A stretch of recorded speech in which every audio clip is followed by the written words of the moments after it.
calling India's intellectual class anti-India, driven by their antipathy for Prime Minister Narendra Modi and his Bharatiya Janata Party, Salvatore Babones, an American sociologist and associate professor at the University of Sydney in Australia, as well as a respected writer, has caused quite a flutter. While his observations about Modi and India under him have been effusively welcomed by the Hindu right because they align with their views, there are also those who reject them out of hand. Professor Babones has called India's democracy, in quote, extraordinarily successful, unquote, and offered specific markers why he thinks so.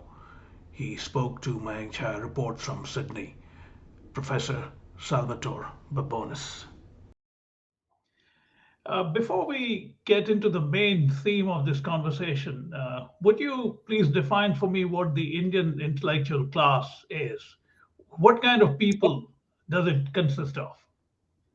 Look, when I say intellectuals, I mean credentialed intellectuals at major institutions, people whose job it is to be an intellectual. Now, I know there are very many smart people who write books. There are lots of smart people, present company included, who run podcasts.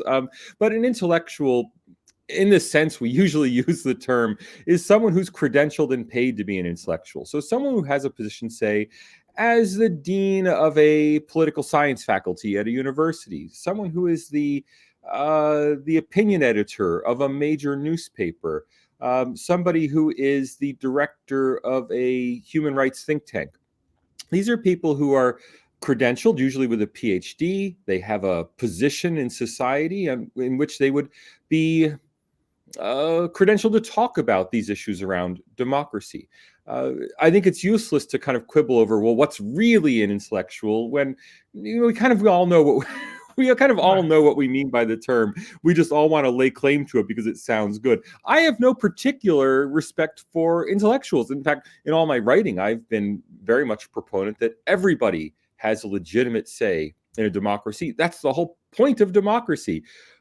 But look, if we're going to mince words, then I have to say, instead of saying the Indian intellectual class has said certain things, I would have to say, well, the group of people who constitute those who have been Right. anointed by society, like let's just call a spade a spade. These are India's intellectuals. Yeah, but there is certainly, even within a democracy, there is certainly a class of people who know much more than the laity, as it were, because they have spent a lot of time on a Yeah. particular subject. If there is a, say, a quantum physicist, he or she would be much better informed than the hoi polloi. So, by itself, the intellectual class shouldn't be problematic in a democracy, right? Well, it shouldn't be, as long as it doesn't become self-indulgent. And this is my main criticism of intellectuals, not just in India, but around the world, is that in recent years, they've become incredibly self-indulgent, by which I mean they're evaluating they're not objectively evaluating the things they're studying. Instead, they're offering their subjective opinions as evaluations. I mean, consider the United States, where we know that more than 95% of university professors, when they donate to a political party, donate to the Democratic Party. Now, if those people are self-indulgent in their appraisal of democracy, every time a Republican wins, it's the end of democracy. And every time a Democrat wins, democracy's been saved. Now, now that's a problem, right? If people are self-indulgent. Now, I think an even-handed and objective intellectual would say that, no, there's rotation in power. It's perfectly all right if the other side wins. I disagree with someone, but I can still respect their legitimate right to govern. And if we have that, then we can have a reasonable debate among the intellectual class about democracy. But unfortunately, I found, whether it has to do with the United States or with India, I have found that members of my own class, university professors who study democracy, simply appear to be unable to treat the subject objectively. I see paper after paper, academic conference presentation after presentation, op-ed after op-ed, raising the alarm anytime someone from a conservative or a nationalist party wins an election. And I just think, look, if democracy is in danger every time the other side wins, then what you're liking is not a democracy. Right. You have described India as the most extraordinarily successful democracy, which is a Absolutely. My which is exact a words. yeah, yeah. I'm quoting you from your one of your pieces. Make your case for me. I mean, I say for me, by that I mean for the broader audience. I've spent enough time reporting on that over four Right. decades, so I know what you mean. But for the sake of our audience, make your case. I want to focus on that word extraordinarily successful democracy.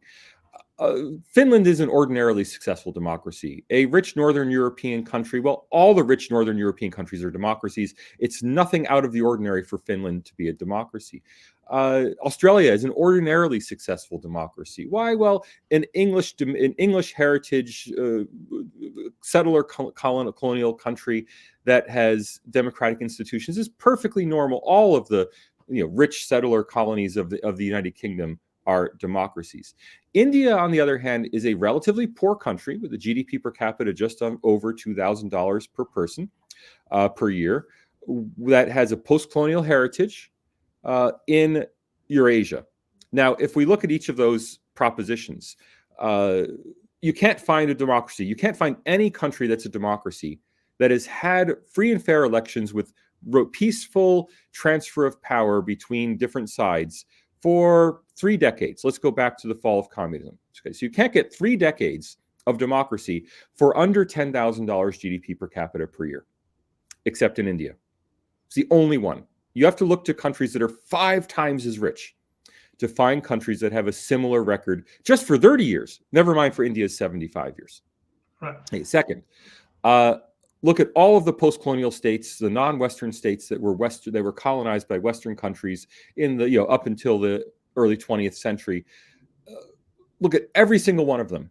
Not a single one has successfully navigated the transition to democracy without some kind of episode of military rule, of repeated coups. Only India got through. Now, India just squeaked through in the emergency, and we can question whether India got through that. But if we accept that India has had a 75-year record of democracy, it's the only one. I mean, there may be a couple of small island states, but no substantial country, post-colonial country, has remained a democracy throughout its entire post-independence history.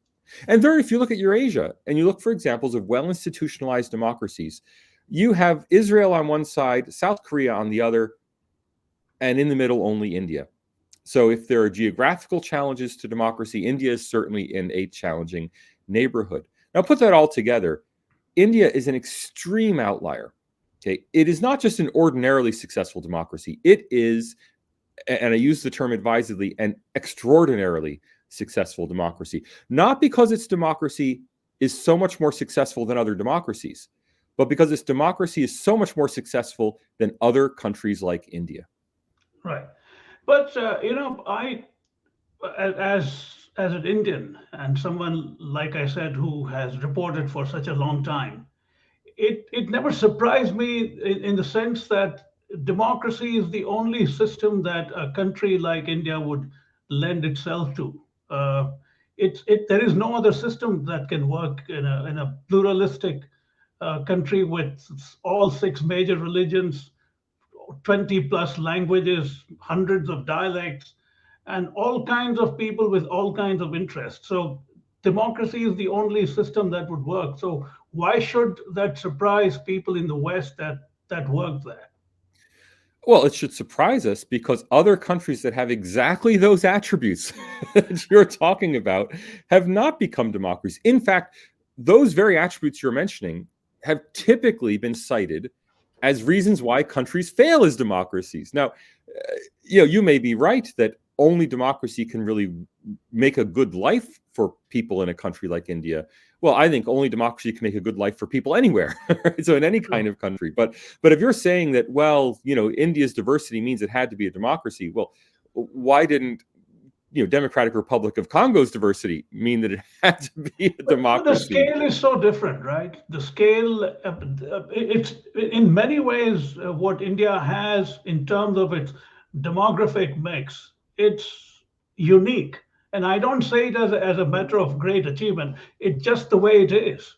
It has been for thousands of years. So Uh, from that angle, I'm saying that there is no other way it could have worked. China's not a democracy. Indonesia is only very recently, the last 10 years, made a transition to democracy. If you want to talk about size, of course, the only comparable developing countries are Indonesia and China, but they have very troubled histories. Their diversity wasn't their strength. So, again, I'm a comparativist. I'm not an Indian. Right. I'm not an India specialist. The reasons you're citing don't strike me as, empirically speaking, as reasons why countries become democracies. And despite that, it gets ranked only some 12 spots about Myanmar in the so called democracy index, as you point out. Why do you think that is? Well, in the Varieties of Democracy Institute index, 2 spots above Myanmar, which Yeah, is which well, is yes, yes. which is just remarkable. But and we're talking about this is their electoral democracy index published by the Varieties of Democracy Institute, and Right, Myanmar doesn't even have elections. It's run by a military junta.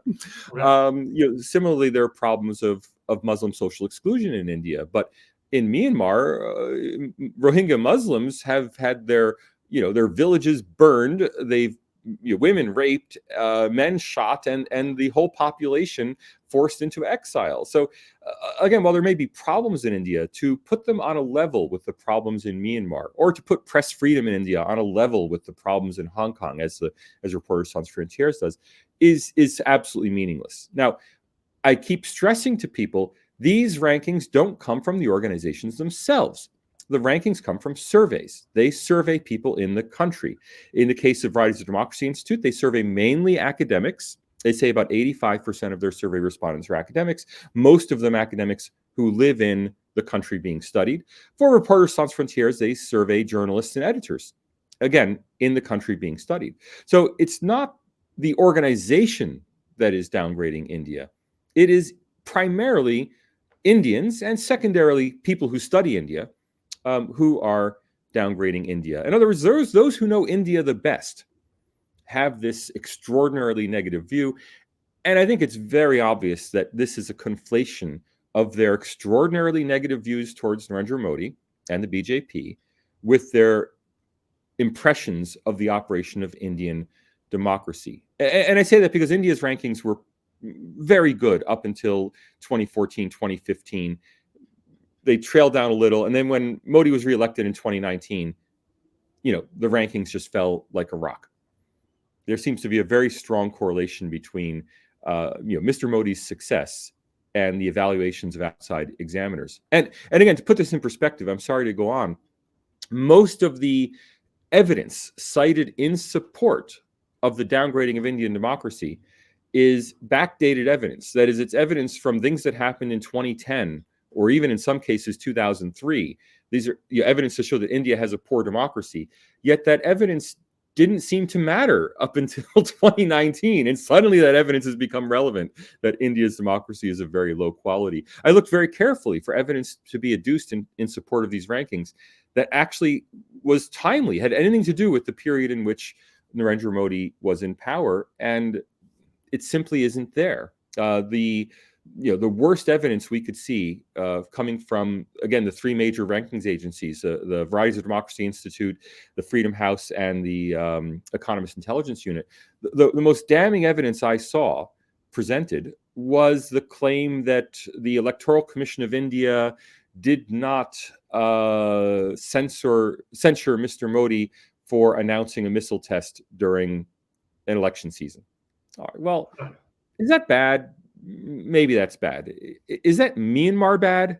I just don't think so. I understand that. I understand that. But the idea that the rise of Narendra Modi, who happens to come from the same state that I come from, Mm-hmm. has triggered so many left liberal intellectuals to take positions which are diametrically opposite to the reality on the ground somehow doesn't gel with me that much. I mean, I'm sure there are people with great prejudice against Modi, but by and large, I don't think people react in the manner that would cast India in such lurid light.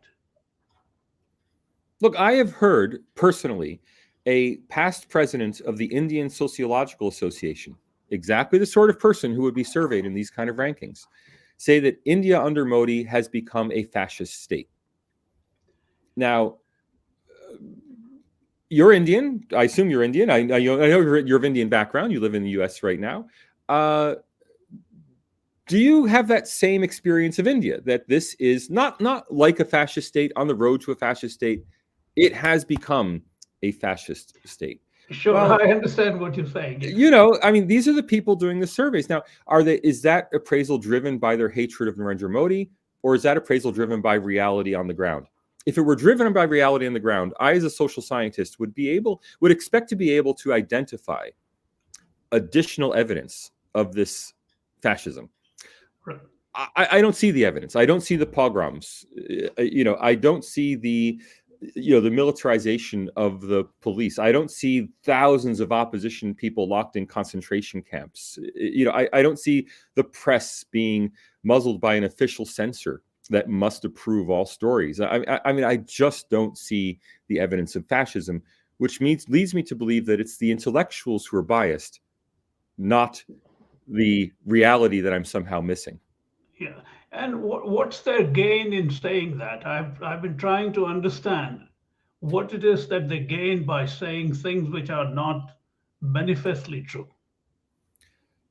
Look, all academics are self-indulgent, and in that I include me. We have academic freedom. We can study what we want. We determine our own intellectual trajectories. Now, if you're studying chemistry, your self-indulgence may lead you to pursue a theory of chemistry that is counter to the dominant view, but you strongly believe in it and you pursue it, and maybe it all ends up being nothing. Maybe it ends up being successful.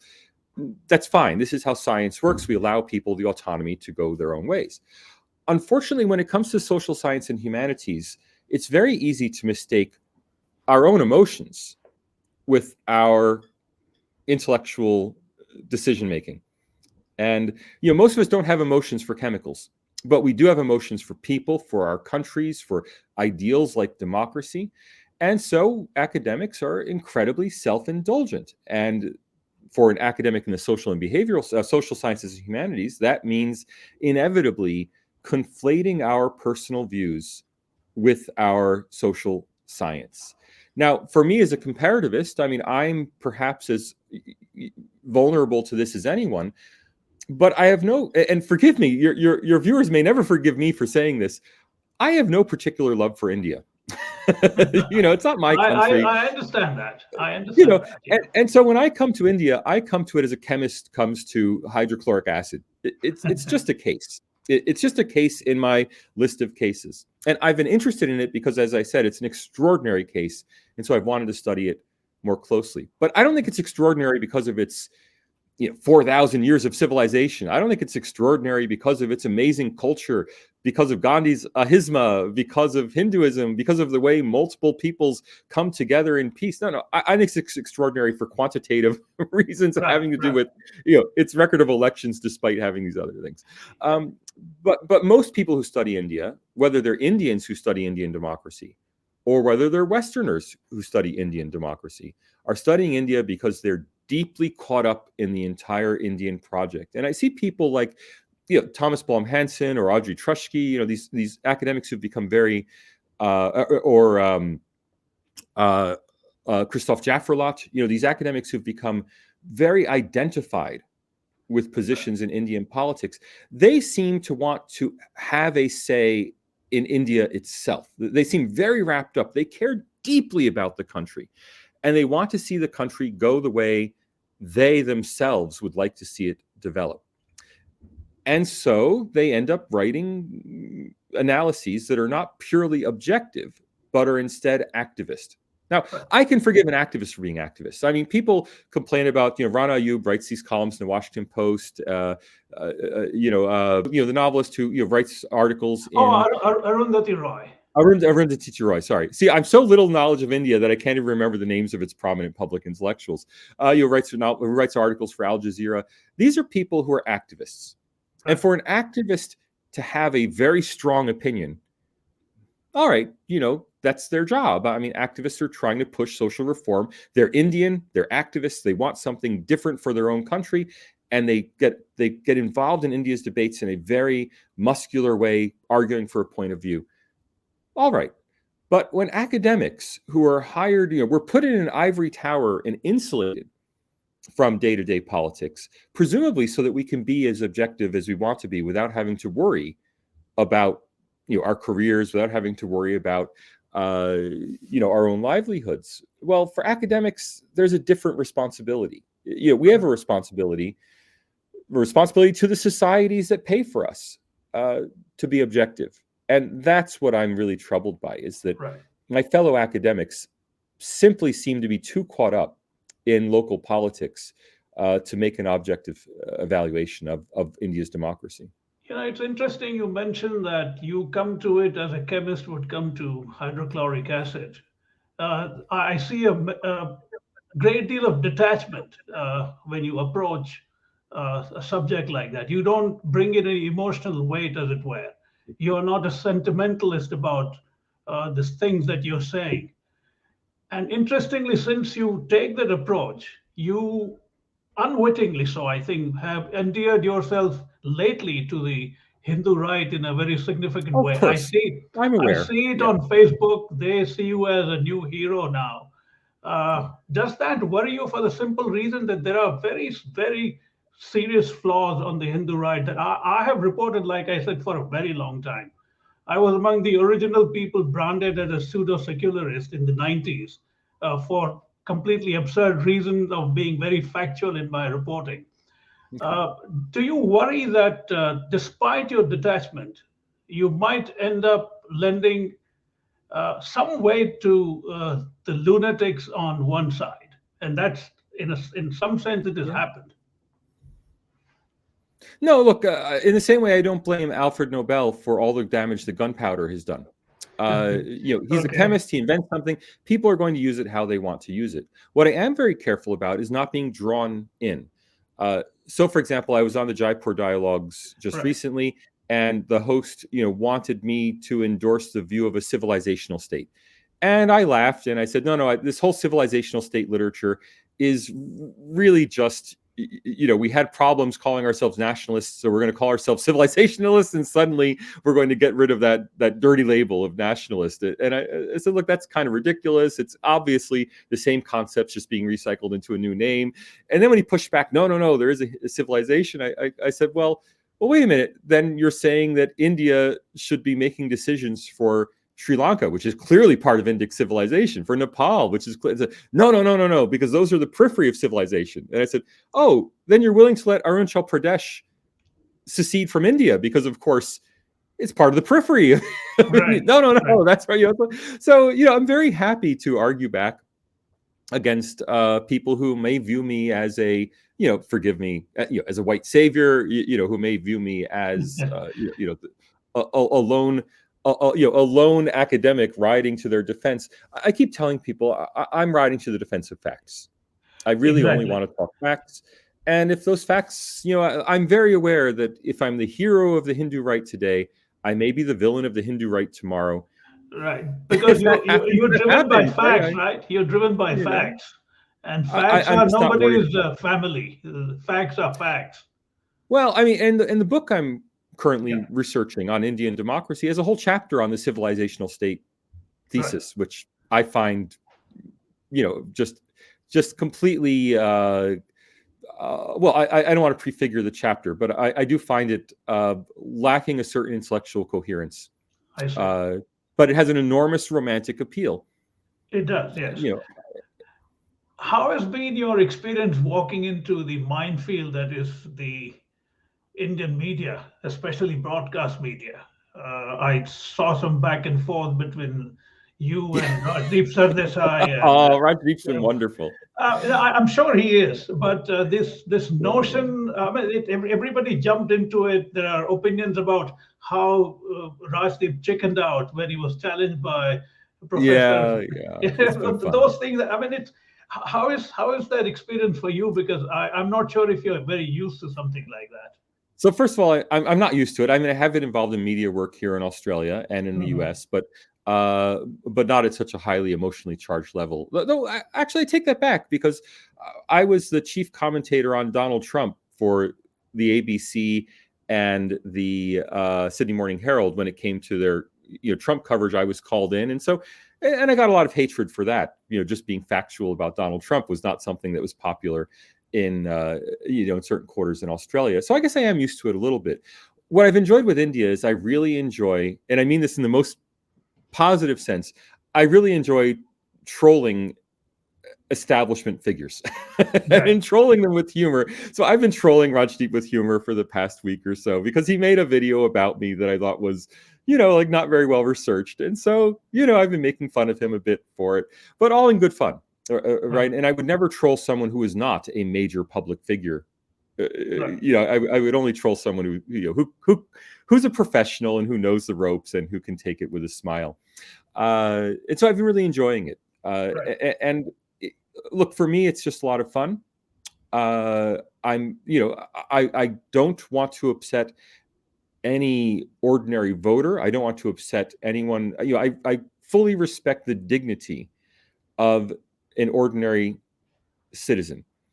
But when it comes to other intellectuals, I think we should all have a little more modesty, a little more sense of humor, prick each other's egos a little bit more Right. than we do. And so I'm very happy to have those interactions with Rajdeep Sardesai and Shekhar Gupta. It's, for me, it's just a lot of fun. Right. How do you look at the way Prime Minister Modi has conducted himself for the last 8 years when it comes to his interactions with the media? I mean, he has been completely dismissive, cavalier Yeah. about it. That was his approach even in Gujarat. And yet, that's not a problem for a lot of people. I find it very strange. I mean, Rahul Gandhi may be a nincompoop to many, but at least he exposes himself to completely uncontrolled questioning at every step of the way. And in 8 years, you haven't had a single interaction other than toadies who basically lick wherever they can lick. How do you look at something like that? Okay. Well, look, I'm not going to call anyone a toady. That's your characterization. It's It certainly is, not and mine. I stand by Um, it. They are all toadies, yes. you have I a mean, right to there that is a, characterization. I agree. I, I agree. It's I, not you, yeah. I'm just going to remind everybody that no one seems to. People have elevated, on both sides, have elevated Narendra Modi to godlike status, whether he's a evil god or, or a good god. Exactly, exactly. Look, he's a politician. How come he doesn't have press conferences, and uh, Rahul does, Mr. Gandhi does, because he doesn't need to have press conferences to win, and Gandhi does. Look, we saw Joe Biden run an entire presidential campaign from his basement, yet nominally because of COVID, but in reality, he knew all he had to do to beat Trump was say nothing. The empty chair could beat Trump, but Joe Biden couldn't. And so let the empty chair beat Trump. That was his strategy, and it worked for him, and he won the presidency. Now that he's president, he still doesn't hold press conferences, or holds them very rarely, compared to what Trump did. Now, these are politicians.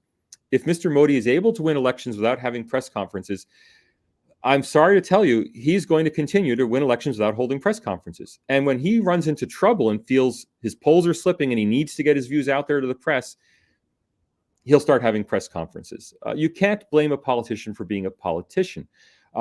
Would it be better for the press to have access to the prime minister? Absolutely. Would it be healthier for public debate for the press to have access to the prime minister? Absolutely, it would be healthier.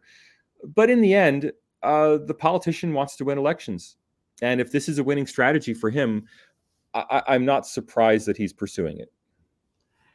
Yeah, but at some point, after nearly 20 years in various leadership positions,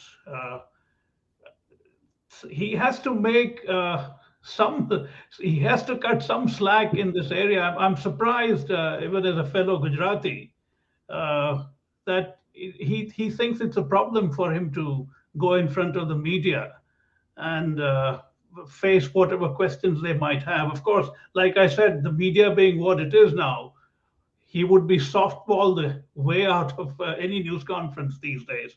But even then, I think there is a desperate need in a democracy for the media to have regular, even Biden has it. I mean, I see Yeah. fairly And, frequently he has interaction with the media.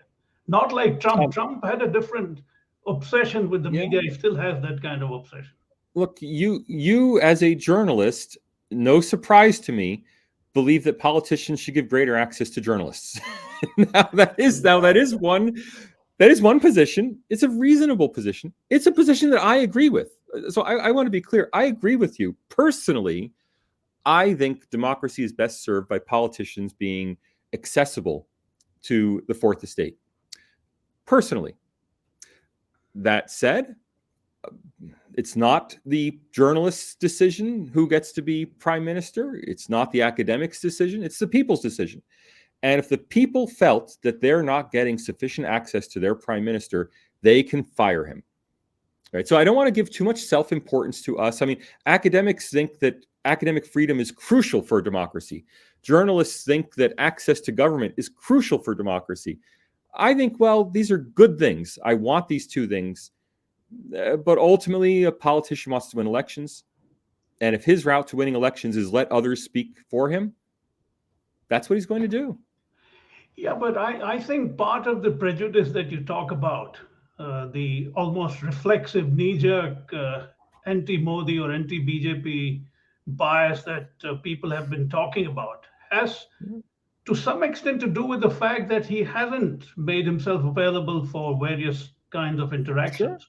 And then in that case, you shouldn't complain that people have developed some weird notions about who you Oh, are. I'm not No, complaining. not you. No, not you. I'm talking about Oh, those who but support him. even I mean, even I am not complaining Sure, sure. that You're not. No, you're that not. intellectuals are anti-Modi. I think they have very good reasons to be anti-Modi. I mean, BJP is fundamentally an anti-intellectual party. There you I wouldn't go. expect intellectuals to like this party. What I'm complaining about is that they're unable to separate their personal dislike Agreed. from their Agreed. Yeah. evaluation of democracy. I And agree. I guarantee 100%. you, Yeah. and I'll give you an example. When Modi backed down on the farm reforms, The Economist said this was a victory for Indian democracy because it showed that the people could still push back and have an effect on policy.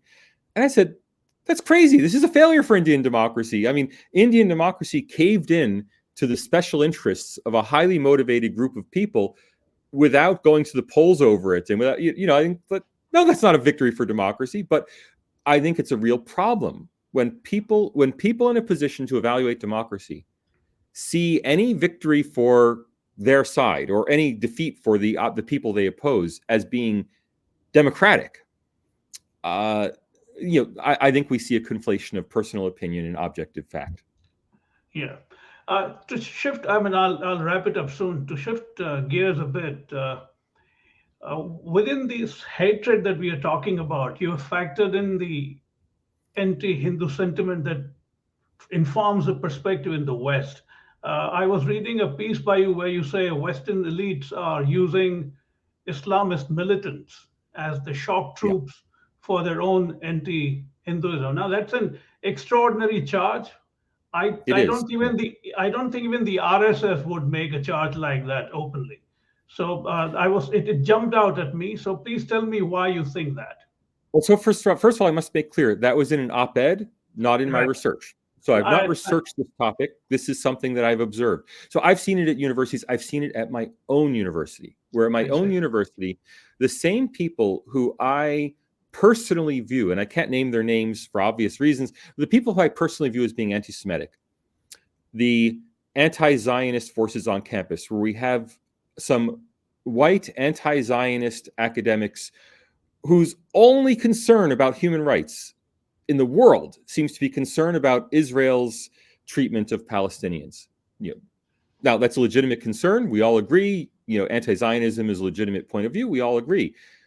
But when you're a human rights expert and your only concern is for this one troubled people, and you don't care about China, as long as you don't care about other countries, as long as they condemn Israel, you're happy with them.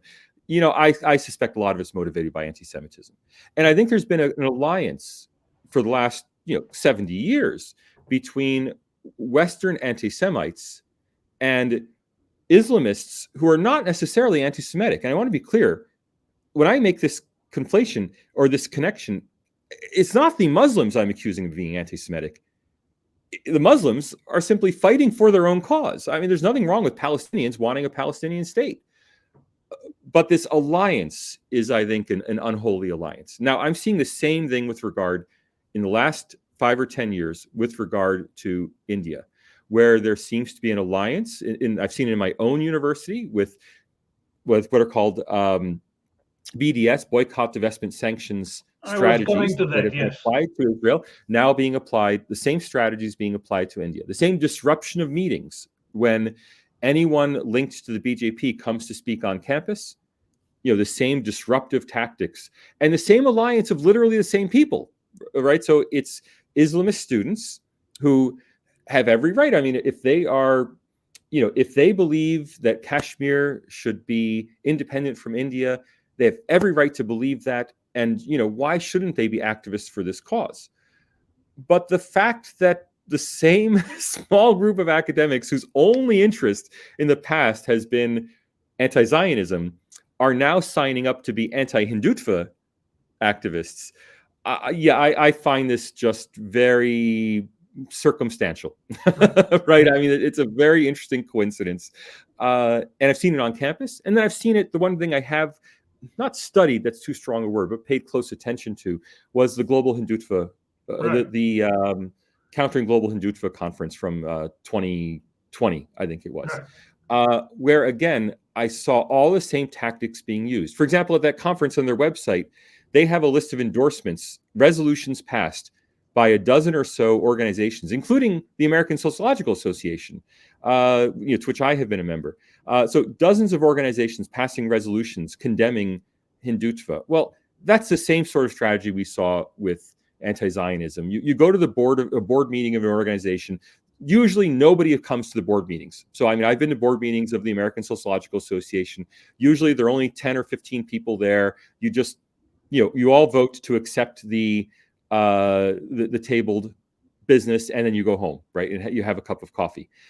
Well, if you get 100 members to attend this meeting that ordinarily nobody attends, and then you table a resolution at that meeting, and then you and your 80 friends get that resolution passed, while everyone else is alarmed at, like, why are you making us pass this resolution? But every member's allowed to attend the meeting.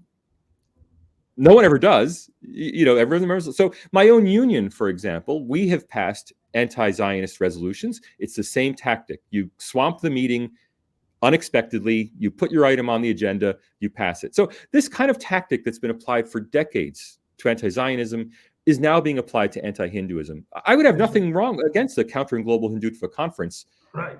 if I hadn't seen all of the same playbook I see. Okay. being used.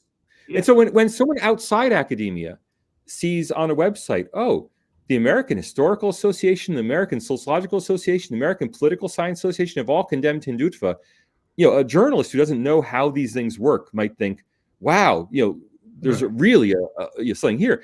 Those of us who know how this game is played, it's like, yeah, here we go again.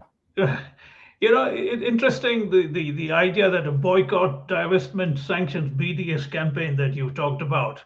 You have sort of said that India will ignore a BDS campaign at its own peril, especially tell me a bit more about that. Do you think it's rising to a level where it could be of great consequence for India, or it's just confined to these intellectuals essentially just engaging in intellectual masturbation, as it were?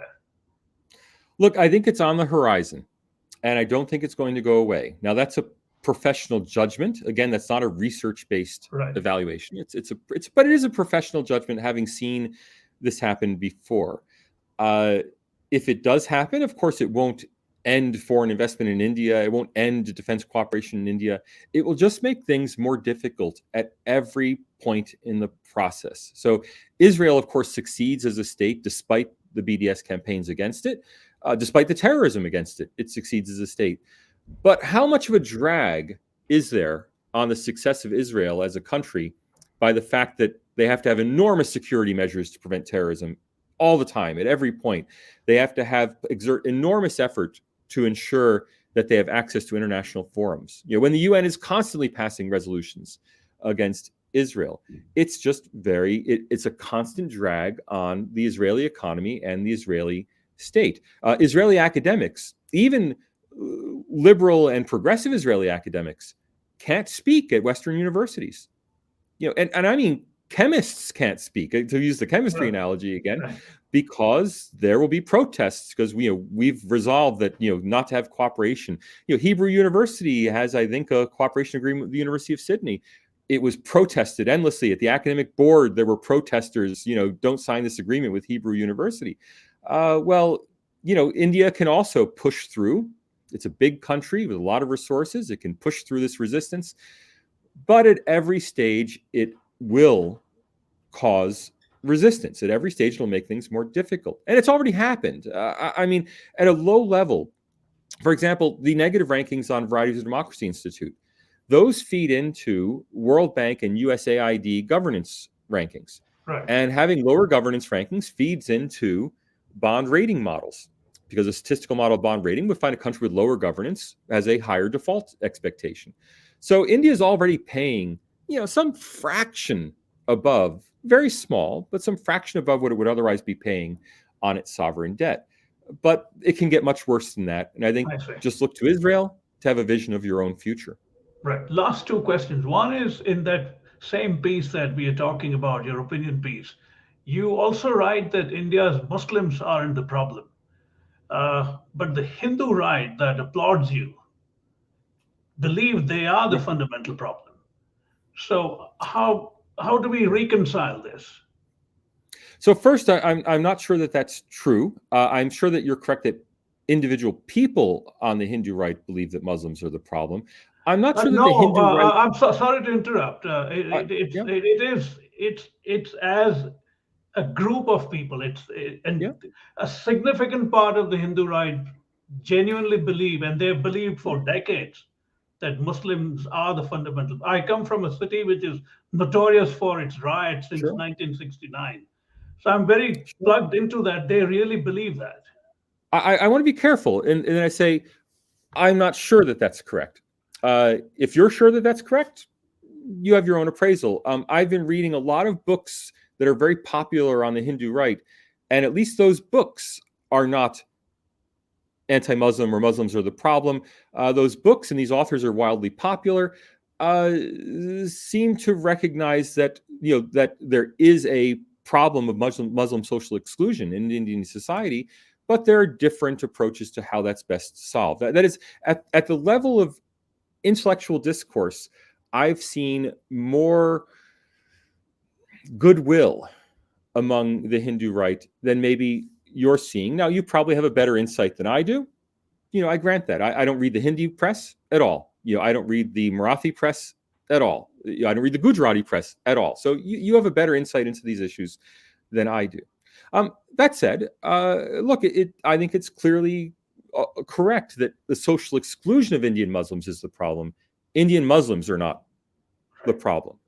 For that matter, from my perspective, again, as an external academic, from my perspective, even if, and please, even if, I'm not saying this is true, even if it were true that the remaining 200 million plus Muslims in India wanted to secede from India and form their own Islamic state, even if that were true, from my perspective, well, that's their right as individuals to want that for themselves. It doesn't mean they're going to get it, but even if that were true, the most extreme version of, Muslims are the problem, quote unquote, I wouldn't view that as a problem. People have a right to have this opinion. If Kashmiris actually want to be an independent country, I have no quarrel with them wanting that. Now, it's a problem when they resort to terrorism.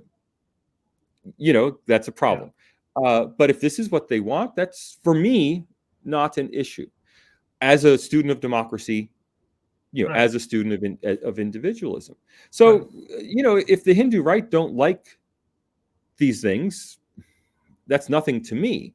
That said, from my standpoint, the social exclusion of Muslims, which everyone seems to agree there's a high degree of social exclusion of Muslims in Indian society, reflected in the low representation of Muslims in elected office, represented by the fact that society is in effect organized around the assumption that people will be Hindu, and then being Muslim becomes an exception. The social exclusion of Muslims in Indian society is a problem, as it is, for example, in Sweden, as it is in the United States, as it is in Australia, here where I live. Right. It's something to be addressed, and it's a difficult challenge. I mean, let's be clear. When people decide, and here I'm talking only about a fraction of very conservative Muslims, but when people decide that, for example, women should be covered head to toe, okay, well, that's their right. If women want to wear that, that's their business. But it is difficult. Let's just be frank. It's difficult to have ordinary 21st century social interactions with someone who's covered head to toe, Right. someone who believes, very fervently that you can't shake hands. Someone who does not want to participate in 21st century secular life. So, to me, again, as a social scientist, this is not so different from, say, Hasidic Jews in New York City, Right. who form a community apart. It's very difficult to interact with them. They've specialized in certain industries where they can deal only with others of their own faith, because dealing more broadly with the rest of society is challenging. So there are real challenges. How are they solved? There's no easy answer. So I'd say social exclusion of Muslims in India is a problem. It's not only social exclusion of highly conservative Muslims, but even that is a problem, because conservative Hindus of same degree of conservatism don't necessarily face the same kind of social exclusion. No, they don't. Yeah. As conservative Muslims do. So it's not just their conservatism that's at fault. It's Correct. simply a fact of society when a group make up 15% of the population in a country that is majority of not only a different faith, but a different set of mores, a different approach, a different approach to life. Yeah. In many ways. Yeah. It's challenging. Now, personally, my advice if I could have 15 minutes of Mr. Modi's time, my advice to him would be that he should be publicly and emphatically supportive of the acceptance of his Muslim citizenry, constantly pushing the majority of the country, among whom he's very popular, constantly pushing them to be more understanding. Now, I would like to see that. Sure. If I had his ear, that would be my advice to him. That said, he's a politician, as I keep stressing. He's going to do what he thinks is best, not only for his reelection, but for his country. And he may have a different view, and his voters may have a different view. And Indeed. That's just reality. Right. To conclude, I wanted to ask you, in the context of your 2018 book, The New Authoritarianism, Trump, Populism, and the Tyranny of Experts, considering Trump is running again. Yeah. And the fact that it's taking all major arms of the US law enforcement to try and bring him down, in a sense, given the amount of transgressions that are attached to him now.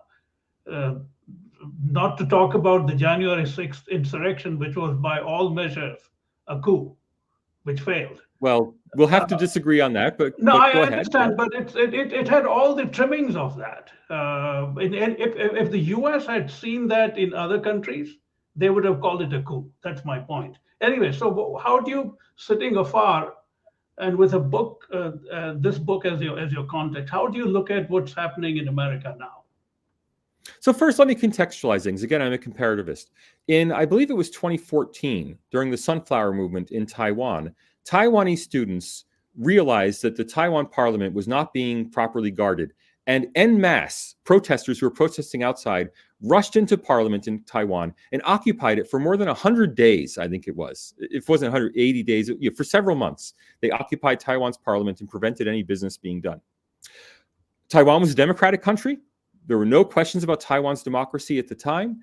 My colleagues, to a person, have not characterized this as a coup or an insurrection or been up in arms over it.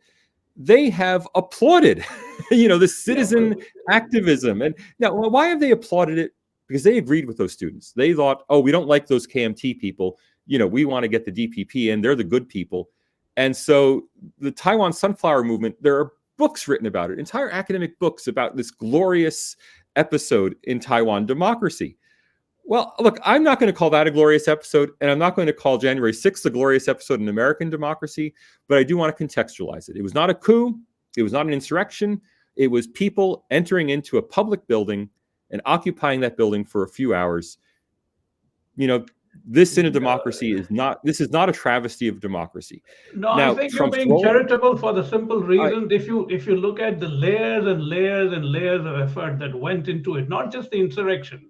At every level, the attempt was made to see that the election was appended. well, that's different. So No, so when I talk January 6th, I'm saying it defending from the that people. angle. From the Trumpian standpoint, look, we have mechanisms for political crimes. That mechanism is impeachment. Now, there was the odd situation that the impeachment of Trump occurred as he was leaving office, which created a constitutional question: could someone being impeached? But it was an alleged political crime for which we have political solutions. If it's a sitting president, the solution is impeachment. If it's not a sitting president, the solution is the ballot box. Okay, when you said that the establishment institutions in America are trying all they can to keep Trump out of power, I say, yeah, you're absolutely right. And that's a travesty. It's a travesty of democracy. And it is, if we simply put any other name in there but Trump, if all of the institutions of Indian society were absolutely intent on keeping any Gandhi from ever again having political power in India, we'd be up in arms. Right? How could you do that? Now, the fact that you may dislike Donald Trump shouldn't color your appraisal of what should happen in a democracy. I mean, what should happen in a democracy is Donald Trump should be allowed to run. If the Republican Party voters want him as their candidate, they should be allowed to vote for him. And if then it goes to the general election, if the general voters want to vote for him, they should be allowed to vote for him. And I want to stress to everybody listening, Trump has been convicted of no crime. But even if he is convicted, even if he's a convicted felon who ends up in prison, there's nothing in the U.S. Constitution to prevent him running for president. I agree. So let's get away from this. Political crimes in a democracy are judged by the people. They're judged by political means, not prosecuted through the FBI, and special prosecutions. Political crimes should have political solutions. Yeah, but one is not talking about just political crimes. There's a whole litany of things that are under investigation. Anyway, it's a pretty different subject, not germane to what we are talking about. Well, but it is germane in a way because all of the things I hear alleged against Mr. Modi are in effect, not all of them, most of them are in effect political crimes. He did things that he shouldn't be doing politically. Not necessarily 2002. Not necessarily 2000 is a long time ago. That's been handled by the Indian judicial system. I know, but there is no statute of limitation on that. I know Indian judiciary has handled it. Anyway, so these are so many interesting topics to talk about. It's been wonderful for me to have met you finally. I hope you liked this conversation. My job is to try and provoke you a bit. I hope I succeeded in some places. But I come to you purely as a journalist who has really spent a great deal of time on the ground interacting with all the grandees of the Hindu right, from Vajpayee to Advani to you name them, and in a very detailed fashion, not just one-off. I'm talking about on a daily basis. So that's the perspective from where I was coming.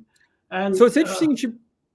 You should bring that up because I invited, and I'll issue the invitation again. I've repeatedly invited Rajdeep Sardesai to a conversation. Now people have said, "Oh, a debate," and I'm like, no, a conversation, because I want to highlight exactly what you're trying to do here. That there are differences between journalistic ways of knowing and social scientific ways of knowing, and so you, through confidential personal conversations, may be aware of things and that I'm not aware of, and I, through systematic social scientific analysis, may have a different perspective on the same facts. Right. And I think it's educational for people to hear these two perspectives, to discuss them, instead of to have an argument over, who's right.